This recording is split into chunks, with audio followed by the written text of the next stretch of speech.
Reliance credit of India ലിമിറ്റഡിന്റെ നേതൃത്വത്തിൽ സ്ത്രീ ശാക്തീകരണം ലക്ഷ്യം വെച്ച് നടത്തുന്ന തൊഴിൽ പരിശീലന പരിപാടിയുടെ ജില്ലാതല ഉദ്ഘാടനം നടന്നു. നെടുങ്കണ്ടം ഗ്രാമപഞ്ചായത്ത് പ്രസിഡന്റ് പ്രീമി ലാലിച്ചൻ ഉദ്ഘാടനം ചെയ്തു. ഒരു മൈക്രോ ഫിനാൻസ് സ്ഥാപനം ആദ്യമായാണ് ഇത്തരത്തിലുള്ള സ്ത്രീ സംരംഭകത്വ സെമിനാർ സംഘടിപ്പിക്കുന്നത്. ജില്ലയുടെ വിവിധ മേഖലകളിൽ നിന്ന് നിരവധി സ്ത്രീകളാണ് പരിപാടിയുടെ ഭാഗമായത്. 13 ബ്രാഞ്ചുകളിൽ നിന്ന് തെരഞ്ഞെടുക്കപ്പെട്ട വനിതകളാണ് പരിപാടിയിൽ പങ്കെടുത്തത്. ഗ്രാമപഞ്ചായത്ത് പ്രസിഡന്റ് പ്രീമി ലാലിച്ചൻ ഉദ്ഘാടനം നിർവഹിച്ചു.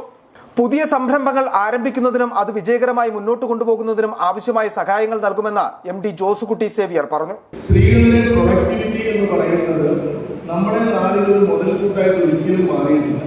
കാരണം എല്ലാവരും അടുക്കളകളിലും അല്ലെങ്കിൽ പിന്നാമ്പുറങ്ങളിലും ഒതുങ്ങി നിൽക്കുന്ന ഒരു കാലഘട്ടമായിരുന്നു. അതിൽ നിന്നും നമുക്ക് മാറ്റങ്ങൾ വരുത്തിക്കൊണ്ട് സ്ത്രീകൾക്ക് ഒരു കുടുംബം പഞ്ചായത്ത് എങ്ങനെ കൊണ്ടുപോകാൻ സാധിക്കും.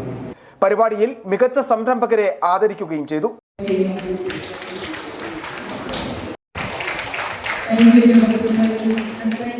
ഡോക്ടർ പ്രീത് ഭാസ്കർ പരിശീലന ക്ലാസ് നയിച്ചു. വൈസ് പ്രസിഡന്റ് സേവിയർ ജോസ്, ജീവനക്കാരായ Amal Prasad, Amal P Omanakuttan, Jineesh Prasad, Srinivasan M, Jiji PK, Josy Philip, Amal P Omanakuttan എന്നിവർ സംസാരിച്ചു. City Vision, Nedumkandam.